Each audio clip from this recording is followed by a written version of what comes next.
Então, pessoal, boa noite.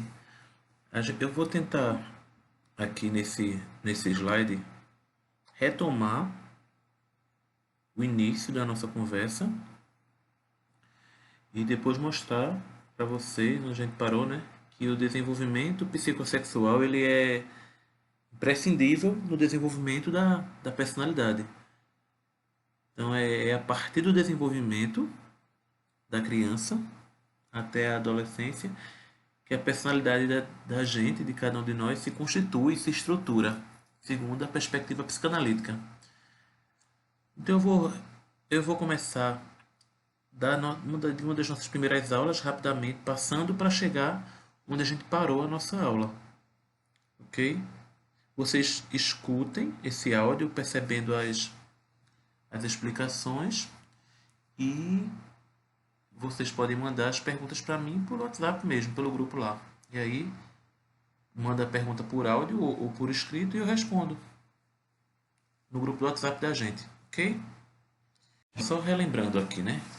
Freud, que é o autor da psicanálise, ele é formado em medicina e o encontro com a histeria, né, com pacientes histéricas, fez com que ele buscasse, se interessasse por compreender o adoecimento mental, né?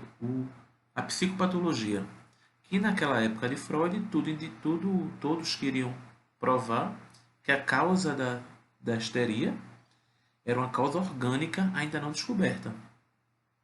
E Freud estava atrás de entender aquela explicação, porque para ele não fazia sentido. E foi aí que ele descobriu um cara na França, um cara chamado Charcot, que trabalhava já com histéricos através da hipnose. E quando a pessoa estava hipnotizada, sobre o transe hipnótico, o sintoma da pessoa, a paralisia, a cegueira, seja lá o que fosse, durante a hipnose, Charcot conseguia fazer com que alguns histéricos não apresentassem o sintoma. Então isso foi a prova que Freud precisava para entender que o sintoma era mental e não orgânico, não físico. Né? Charcot se utilizava da hipnose e Breuer também era um médico que se utilizava da hipnose e que conheceu Freud nessas apresentações dos seminários e mostrou a Freud que já trabalhava com uma paciente chamada Anal com hipnose e que já tinha chegado mais longe do que Charcot porque Breuer ele pedia que a pessoa falasse enquanto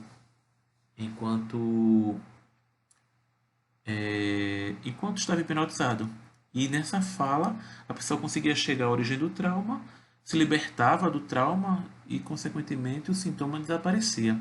Breuer chamou seu método de método catártico, que eu não esqueci de colocar aqui no slide. Né? Freud começou pelo método catártico e a hipnose, que Breuer e Charcot usavam, porém, Freud se afastou de Breuer e não era um bom hipnotizador, como ele mesmo dizia, e foi assim que Freud começou a trabalhar com a associação livre, que é o puro discurso da pessoa, onde através desse discurso Freud iria encontrando as brechas para ter acesso ao inconsciente. Então, como é que Freud então foi teorizando sobre o inconsciente?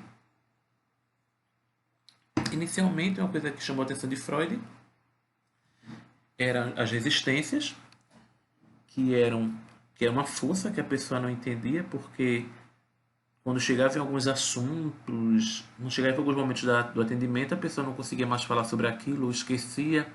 E Freud começou a perceber que tinha algum mecanismo ali impedindo que alguns conteúdos viessem à tona, se tornassem conscientes, pudessem ser ditos. E Freud chamou essa força de resistência.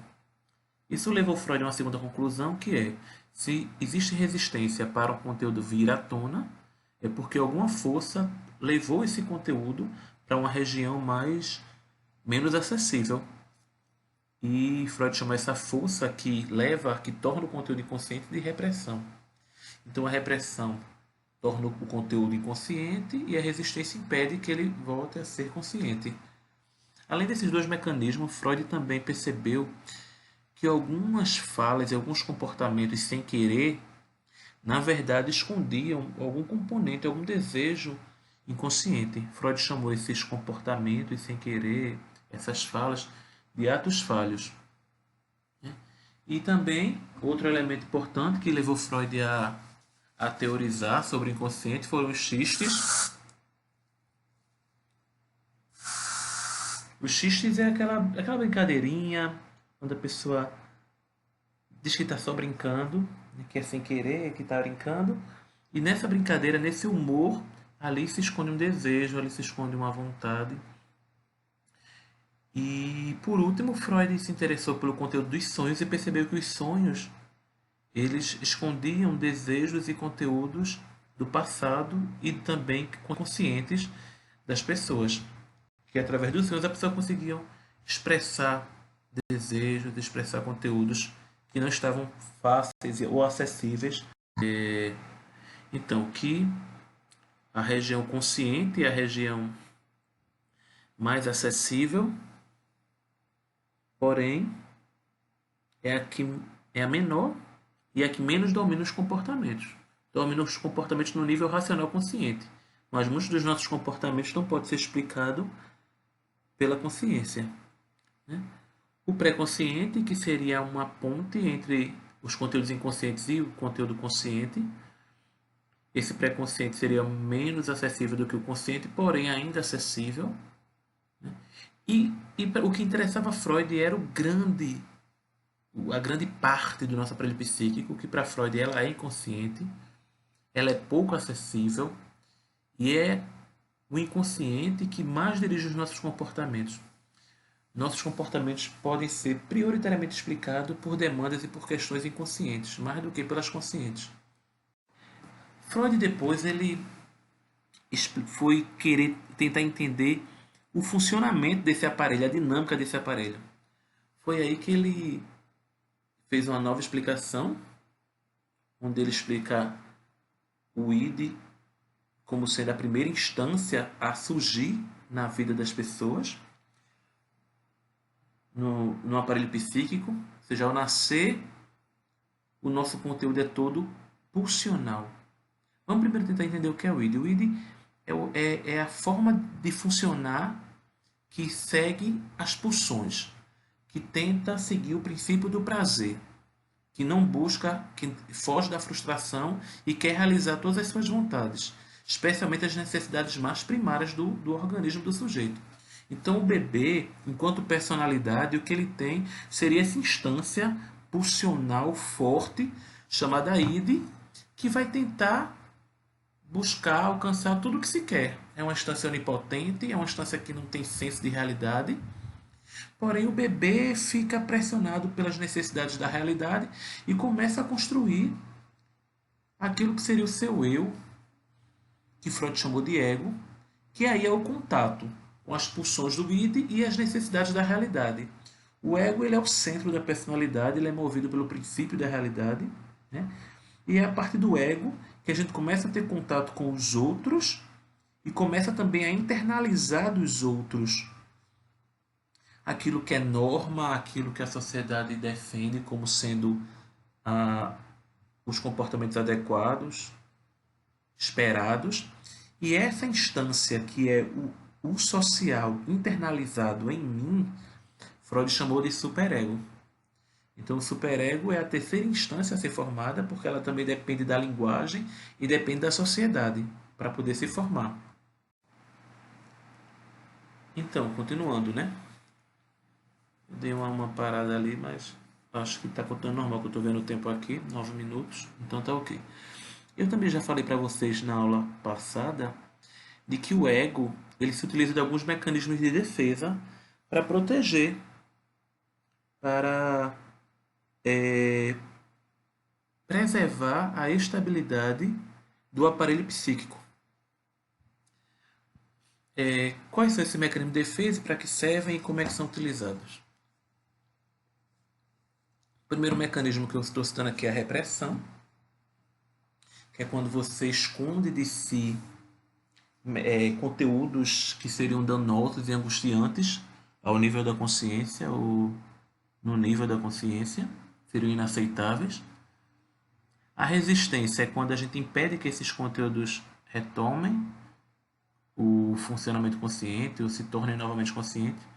E o recalque é um tipo de repressão mais selvagem, mais forte, mais duradoura, mais primitiva, que ele não deixa nem que um conteúdo passe pelo nível da consciência, e mesmo assim esse conteúdo ele é reprimido, ele é recalcado. Então o recalque é um tipo de repressão mais selvagem que impede que um conteúdo chegue a se tornar consciente. O conteúdo é diretamente recalcado, mesmo sem nunca ter se tornado consciente, pelo grau de comprometimento que aquele conteúdo faria, a instabilidade que causaria ao aparelho psíquico. Os outros mecanismos aqui abaixo é a negação, quando a gente esconde uma realidade da gente mesmo, porque aquela realidade é muito danosa para a gente. Até eu citei na aula da mãe que esconde a sexualidade do filho, do meu amigo que escondeu de si mesmo a morte iminente, né? Deslocamento, que é quando você não consegue direcionar a energia para alguém ou para algo, geralmente para alguém, e direciona para outra coisa, para outro alguém, né? Uma violência contra alguém que você não consegue aplicar aquela violência, aquela agressão a uma mãe, um irmão, a um patrão, e você desconta num amigo, num cunhado. Mesma coisa, um amor também pode ser. Diferentemente do deslocamento, a projeção é algo que eu não aceito em mim, que eu lanço sobre os outros. Um comportamento meu, uma característica minha inaceitável, eu enxergo ela nas outras pessoas. Outra possibilidade ainda de lidar com algo que eu não aceito em mim, no lugar de projetar, seria construir uma formação reativa. Por não aceitar algo que eu tenho em mim, eu me transformo no oposto daquilo. Né? Como eu falei para vocês, é uma pessoa que tem desejos homossexuais e se torna um grande homofóbico, que tem preconceito muito potente. É a mesma coisa também alguém que não aceita em si um racismo e se torna um militante contra o racismo, né? E dentro de si tem um racismo muito forte.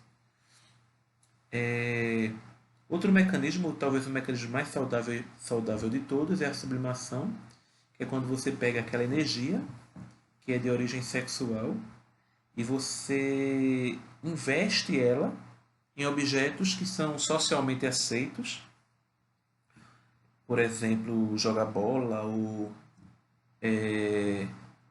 tocar instrumentos.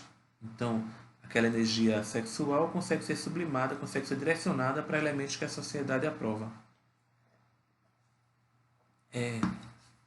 A regressão, que é o último mecanismo de defesa, ela diz de quando a gente assume um comportamento que seria típico de um estágio anterior do desenvolvimento. Por exemplo, como eu falei na sala da criança, que volta a usar fralda mesmo já tendo passado por isso, e aí ela assume esse comportamento que é típico de algo, de um desenvolvimento anterior ao dela. Né? Ou uma pessoa que faz uma birra, se infantiliza porque não teve um desejo, alguém não fez a vontade dela e ela faz uma birra, parece uma criança pequena. Aí seria a regressão. Pronto, eu acho que é tudo. Vamos agora ao ponto-chave da aula, né? Que é onde eu parei, eu falei muito rápido e agora eu quero falar mais detalhadamente para vocês entenderem isso, certo? Vamos lá. Segundo Freud, existe uma energia de origem sexual chamada libido. Essa energia ela vai estimular diferentes partes do corpo ao longo da nossa história de vida, ao longo do nosso desenvolvimento. Cada parte do corpo estimulada pela libido, Freud chamou de zona erógena. Esse desenvolvimento segue uma ordem contínua e fixa.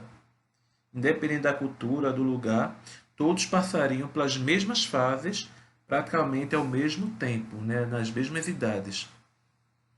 Okay? Então, é a fase oral, onde a libido estimula a boca. Então, a zona erógena da fase oral é a boca. Então, ou seja, o bebê, e isso vai até perto dos 2 anos, ele tem como principal fonte de obtenção de prazer o toque na boca, o morder, o lamber, o sugar. Todos esses movimentos feitos pelos lábios, pela língua, pelos dentes, pela gengiva, é que dão prazer ao bebê. né? Como eu tinha falado em sala de aula, aquele bebê que fica chupetando o peito da mãe, mesmo já tendo matado a fome, porque aquele ritual é prazeroso para ele. Quais são os aspectos importantes na relação do bebê com as figuras parentais, que são as principais figuras que a criança tem naquele momento? É quando a criança vive o momento onde ela é mais vista, mais tocada, mais olhada, mais apreciada, é quando ela é bebezinha. Então o bebê, ele vive um cuidado, ele praticamente só tem o que a gente chama de função materna. Eu expliquei na sala, né, que eu não vou falar aqui de mãe e pai, mas eu vou falar da função materna, que é proteção, cuidado, alimentação, e função paterna, que é a lei, que é você se livrar do amor com a função materna e poder ter independência, poder seguir o seu próprio caminho, a sua própria vida. É, nesse momento da fase oral, as grandes figuras que tem ao seu redor vão praticamente todas executar uma função maternal. Vão estar ali cuidando, protegendo. Porém, os próprios limites da realidade vão impondo a esse bebê uma função paterna. O próprio corpo, que é limitado, que não permite que ele alcance determinadas coisas ou realize determinadas atividades. Né? E também uma mãe que já está cansada, que não atende o bebê na hora que ele chora, ou que começa a exercer essa função paterna. Lembrem que eu não estou dizendo aqui que é para deixar o bebê chorar, até porque a função materna, nesse momento, é importantíssima para que a criança se sinta desejo do outro, para que a criança se sinta desejada por alguém, amada por alguém. Isso vai ser muito importante para que essa criança depois entenda o lugar da função paterna. Ok?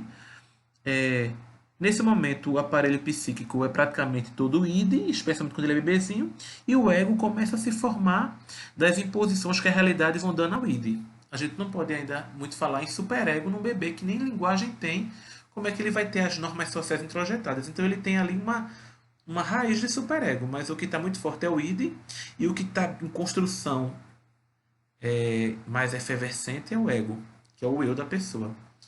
Nessa fase oral, a gente pode dizer que o Édipo, a função paterna praticamente ainda não tem vez.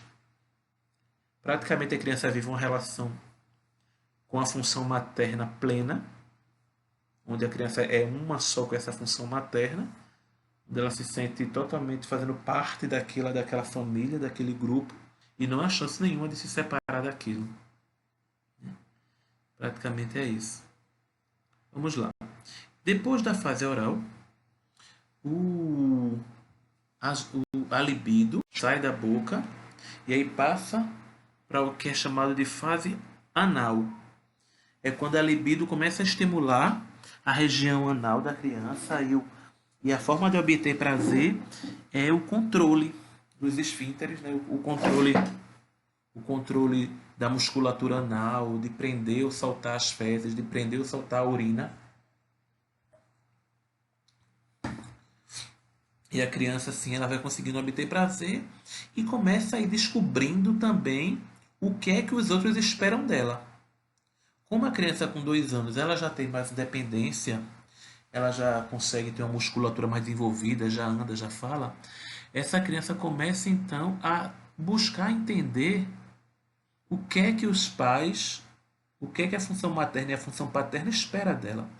Qual é a hora de fazer as necessidades, qual é a hora de comer, qual é a hora de andar, o que é que ela pode. Então, a criança de 2 até os 3 anos, 4 anos, ela vive muito sobre essa pressão de entender qual o seu lugar no mundo, naquela família, qual o seu papel naquela família e como ela deve se situar na família.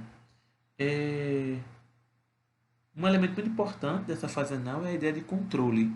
É uma criança muito controlada, então ela pode ter uma relação muito doentia com esse controle, com esses rituais de fazer as coisas na hora certa, como fazer, o que fazer, né? Mas eu falo disso um pouco mais para frente. O aparelho psíquico aqui, a gente vai ter com certeza o id e o ego já bem desenvolvido e o superego começa agora a ficar cada vez mais claro, porque essa criança já tem a linguagem e ela começa a entender como deve funcionar para a sociedade.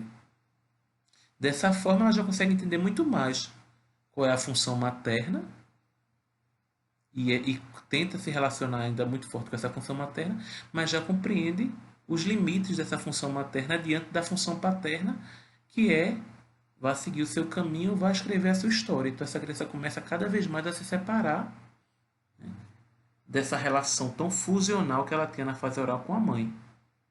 Chegamos à terceira fase, a fase fálica, que é uma fase essencial, que é quando esse Édipo vai tomar uma resolução.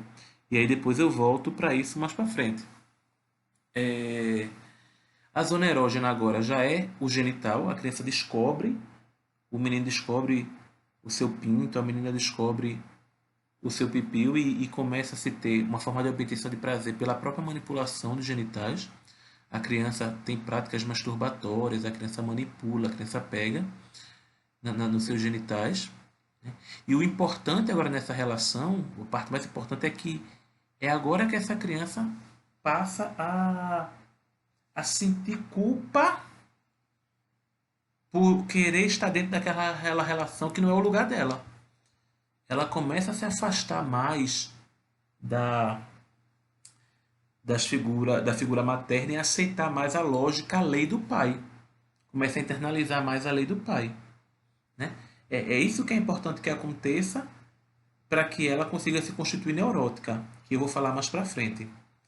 E aí o aparelho psíquico nesse momento já está ali com o id, o ego e o superego fortes, né? O id tentando buscar a manutenção da relação com a mãe e o superego deixando claro que isso é uma norma proibida e o ego tentando articular essas duas instâncias para que a criança encontre o seu caminho, a sua direção, a sua personalidade.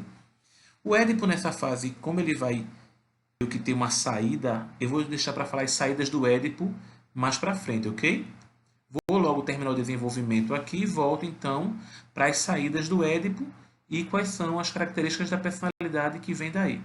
Então vamos lá. Quando acaba a fase fálica e o Édipo se resolve e acontece a castração ou não, essa turbulência de afeto é uma fase onde não existe uma zona erógena no corpo e a energia sexual vai ser sublimada. A criança ela vai então diminuir aquele apetite genital de manipulação e ela vai começar a se dedicar a fazer amizades, ao estudo, à escola, a aprender jogos, a aprender esporte. A forma de obtenção de prazer da criança nessa idade de 6, 7, 8, 9 anos vai ser pela adaptação à sociedade. Vai ser a criança que joga bola, ou dança, ou sabe fazer uma música, ou sabe jogar, ou tem amigos. Então, a forma de obter prazer vai ser pelo contato social. O que é muito importante entender na período de latência é que é uma preparação para a vida adulta. A criança começa então a atuar, né, em jogos, em brincadeiras como adultos, começa a se perceber mais sem as figuras parentais. Entende-se que o aparelho psíquico já está totalmente no formato que deverá se desenvolver, o id e o ego e o superego trabalhando em articulação, o ego sendo o centro da personalidade. Né? E nessa fase a gente pode dizer que o Édipo já está resolvido, que pode ter sido resolvido de diferentes formas que eu vou falar mais para frente. Com a puberdade, a gente entra no último estágio do desenvolvimento, que é a fase genital, que é a fase de nós adultos, a fase do adolescente, onde a zona erógena volta a ser agora todas as zonas que foram estimuladas ao longo da infância. Então, a forma do adulto obter prazer sexual, é pelas mesmas formas que a criança obteve esse prazer. Então, a gente tem a boca, o ânus e a genitália como sendo as principais formas de atuação sexual do adulto, que é a mesma, são os mesmos lugares, as mesmas zonas que foram estimuladas ao longo do desenvolvimento. Então, as zonas comuns de obtenção de prazer é a oral, a anal e a fálica, a genital, que foi o que a criança aprendeu ao longo da sua história. Né? Agora, a relação agora já é a relação adulta, a pessoa vai buscar resolver o seu Édipo, na verdade, com outras figuras, ele vai buscar aquela relação com a figura materna de proteção, de amor, em outros personagens do mundo adulto, em homens e mulheres do mundo adulto, que representem essa figura materna. Lembrando que figura materna pode ser o pai ou a mãe. Então, eu falando de figura materna, você pode pensar, mas a menina que gosta de um homem. Mas é isso que eu estou falando. O homem pode ter sido. O homem também pode ter exercido a função materna para essa filha. E aí, quando ela está adulta, ela vai atrás também dessa função materna na figura também de homem. Então, não importa para qual é a figura que vai, se é masculino ou feminino, mas o que importa é que está se buscando aquela relação com a figura materna e a resolução dos conflitos com a figura paterna. Né?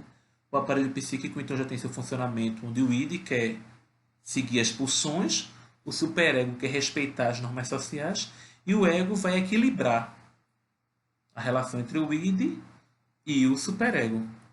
Mas vamos voltar então para a resolução do Édipo, lá na fase fálica, lá com 7 anos ou menos, porque pode-se ter 3 saídas para o Édipo.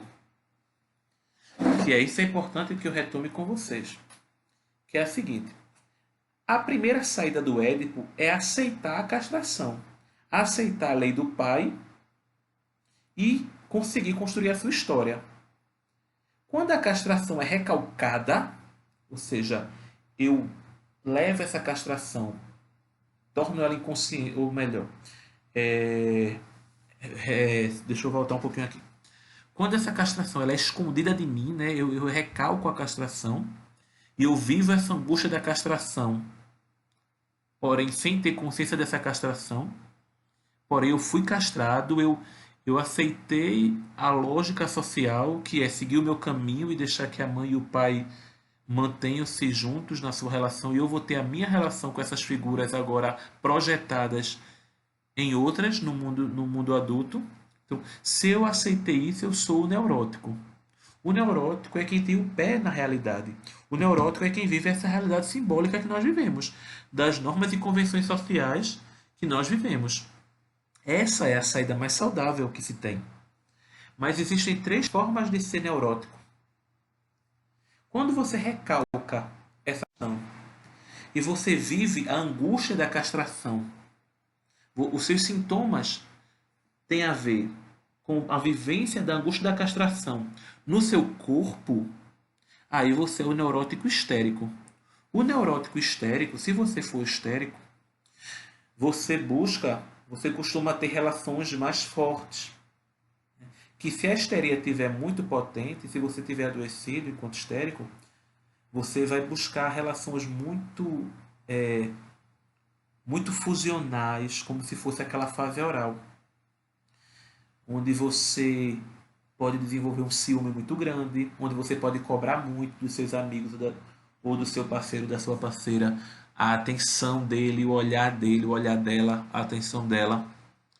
Porque o histérico, de alguma forma, ele quer ter uma relação muito potente, mas ao mesmo tempo, é engraçado isso, como ninguém substitui a mãe, o histérico gosta de cavar ou organizar armadilhas para que o seu amigo, a sua amiga, o seu companheiro, a sua companheira fale.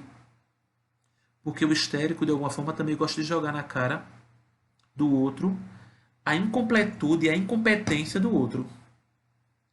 Lembrem-se que você pode ser um histérico saudável, onde você controla mais o seu ciúme, onde você controla mais essa sua dependência do outro, e você pode ser um histérico adoecido, onde você precisa de uma ajuda maior, onde você sofre pelo abandono que o outro causa a você, quando seus amigos lhe abandonavam e iam para a praia juntos e você ficava lá, então você só faltava morrer por se sentir desamparado. Então a histeria, você pode ver a histeria dentro da saúde ou dentro da doença. Mas isso não muda o fato de você ser um histérico. A gente pode falar mais da histeria quando voltar, certo? Se você recalcou a angústia da castração, porém se você recalcou a castração, porém você vive a angústia da castração na razão, na mente, Se você localiza e se você racionaliza muito os seus comportamentos, então você tende a ser mais um obsessivo do que um histérico. Eu esqueci só de falar uma coisa importante do histérico. A histeria também é conhecida como histeria de conversão. Então o histérico costuma também a ter manifestações corporais. Ele desmaia, ele tem uma gastrite, ele tem mancha na pele. Ele pode ter uma mancha na pele, ele pode ter uma paralisia facial, uma labirintite, uma enxaqueca. Então o histérico costuma somatizar essa angústia no próprio corpo. Já o obsessivo não. O obsessivo ele racionaliza a sua angústia, porém, quando ele está adoecido, ele fica aprisionado a uma repetição, a um sintoma. O obsessivo ele tende a ser ritualístico, perfeccionista, e aí ele costuma estar repetindo a mesma coisa várias vezes, né? Ele pode ter uma obsessão por limpeza ou uma obsessão alimentar. Ele pode ter uma obsessão por simetria, por organização. Mas o interessante é que o obsessivo costuma ser inflexível. E isso faz ele sofrer e os outros sofrerem. Porque o mundo não é totalmente controlado.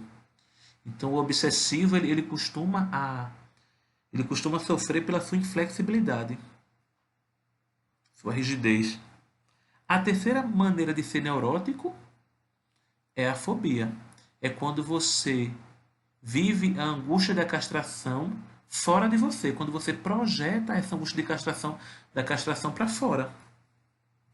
O fóbico, na verdade, todos nós passamos por comportamentos histéricos na nossa infância, né? Por comportamentos obsessivos, e todos nós passamos pelo medo da castração. Né? Só que na vida adulta, uma dessas características a gente se fixa mais. Não que a gente não vá ter comportamentos do outro tipo, mas tem alguma que diz mais da gente. Ou você é histérico, ou você é obsessivo, ou você é fóbico. O fóbico ele costuma a ter medo de alguma coisa. Ele costuma a ter um significante fóbico. Ele vive a angústia da castração em um elemento externo a ele. No animal, em público. Tem gente que tem o medo de estar em público. Né? Ou tem medo de algum bicho, de um sapo, de uma borboleta, de uma aranha, de um cavalo. Então, a fobia é a maneira de você relembrar que você foi castrado e relembrar isso está sendo insustentável. E aí, quando você vê um elemento que retome esse elemento castrador para você, você se apavora. Então, a segunda saída do Édipo é a perversão. A perversão, a castração aconteceu. Desculpa, aqui tem recalque, mas está errado, tá? Está errado aqui recalque. Esqueça, recalque é o mecanismo do neurótico. O mecanismo do perverso é a recusa. O perverso, na verdade, ele não recalcou a castração, mas ele a recusou. Ele foi castrado, mas ele não aceita essa condição dele. Então, ele se relaciona com a realidade também de maneira simbólica, ou seja, ele vive nesse mundo que nós vivemos, porém, ele tenta subverter a todo tempo as regras e as normas sociais. Então, o perverso é alguém que não aceita o fato de ser castrado. Então, ele, de alguma forma, ele manipula as situações para tirar proveito delas, para se sair bem. O perverso não vai ter o sentimento de culpa e o sofrimento que o neurótico tem. As perversões podem ser mais sociais, né? A psicopatia, a sociopatia, as delinquências, ou as perversões podem ser mais sexuais. O sadismo, o masoquismo, os fetiches, as filias, né? A pedofilia, a necrofilia, a zoofilia. Entendam que ter fetiche não é ser perverso. Até porque todos nós temos nossos momentos de perversão e de recusa do fato de sermos castrados. O problema é que o perverso sexual ele só obtém prazer se acontecer o ato sexual via perversão. Ele precisa de não ser convencional, de subverter a ordem natural das coisas para sentir prazer. Então, essa é a necessidade do perverso. A terceira saída, e a mais grave, é a psicose. O psicose, ele nem recalcou a castração, ele nem recusou a castração, ele aboliu a castração. Na verdade, a grande questão do psicose é que não houve a castração como deveria acontecer. A função paterna se perdeu. Então, o que tem na psicose ou é só a função materna, como no caso da paranoia e da esquizofrenia, que eu vou falar agora, ou é a falta da função, a função materna muito enfraquecida que não precisou da função paterna, que é o caso da melancolia. Então a gente tem três possibilidades de ser psicótico, mas a grande característica do psicólogo é essa quebra com a realidade. O psicótico ele vai para um mundo não real. Então o psicótico, quando está em crise, ele desenvolve sintomas que rompem com a realidade, que é o delírio e a alucinação. São os principais sintomas da psicose. O delírio é uma alteração da ideia, é quando você acredita em algo que não tem respaldo na realidade e você julga o mundo por aquela crença. Por exemplo, que os ETs estão aqui e vão que o coronavírus foi um vírus que um ET mandou para cá para destruir não sei quem, a Itália, e tal. Então, isso é um delírio. A alucinação é a alteração dos sentidos. É quando você ouve, vê, ou sente gosto, cheiro ou tato de algo que não existe na realidade. Então, isso é a alucinação, né? A alucinação visual, auditiva, tátil, gustativa, olfativa. Então, essas são as alucinações. Esses são os principais sintomas típicos do psicótico. São três de ser psicótico, certo? E agora, gente, preste atenção. Eu estou falando aqui no linguajar psicanalítico. Esse não é o mesmo linguajar da psiquiatria. Quando vocês forem ter aula de psiquiatria, vocês vão escutar esses termos de outra forma. Então, entenda o que eu estou falando aqui no linguajar da psicanálise, certo? Para a psicanálise, existem três psicoses. A esquizofrenia, quando o ego está totalmente deteriorado, é o mais grave de todos. É aquele louco, louco mesmo, onde o delírio até não faz muito sentido, onde a cognição está prejudicada, seria aquele doido de jogar pedra que a gente chama, né?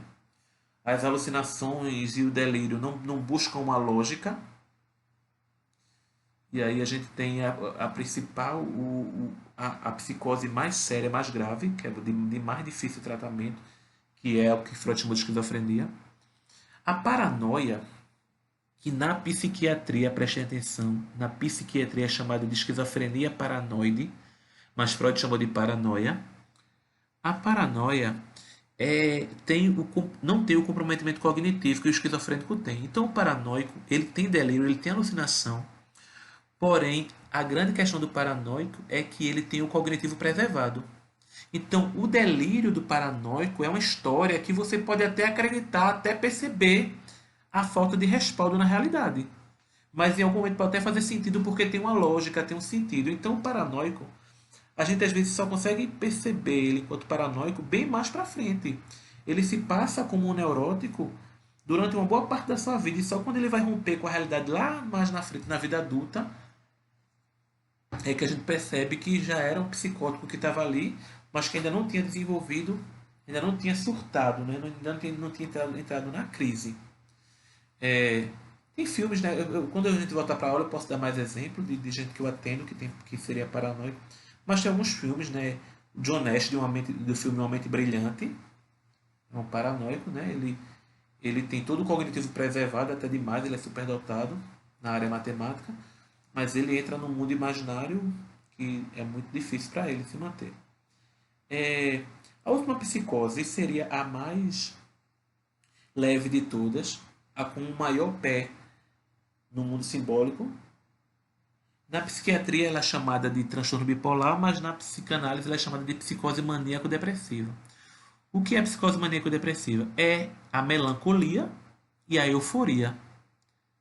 Ou seja, são pessoas que quando entram em crise ou entram no estado maníaco, inicialmente maníaco, eufórico, onde essa pessoa vira outro sujeito, ela muda o jeito de ser, ela se torna muito alegre, ela gasta até o que não tem e tem relações sexuais sem nenhum tipo de lógica, assim, com qualquer pessoa, de qualquer jeito. Ela dirige para longe, ela tem uma energia absurda e ela vive um delírio de grandeza, né? Uma visão de que é fora da realidade dela. Mas essa mesma pessoa, quando vai passando para o outro polo, que é o polo depressivo, e aí ela mostra toda a sua estrutura melancólica. Aí ela vive um vitimismo potente, ela sofre, sente um desamparo absurdo, não consegue encontrar-se amado, feliz, e isso leva essa pessoa a um grande sofrimento e, em muitos casos, a suicídio. E na própria fase melancólica, ela tem alucinações, tem delírio muitas vezes.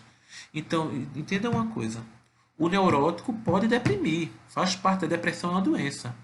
Eu estou falando aqui da estrutura do psicótico maníaco-depressivo, é que ele é melancólico, é a estrutura dele. Não estou falando de um histérico que deprimiu, ou de um fóbico que deprimiu.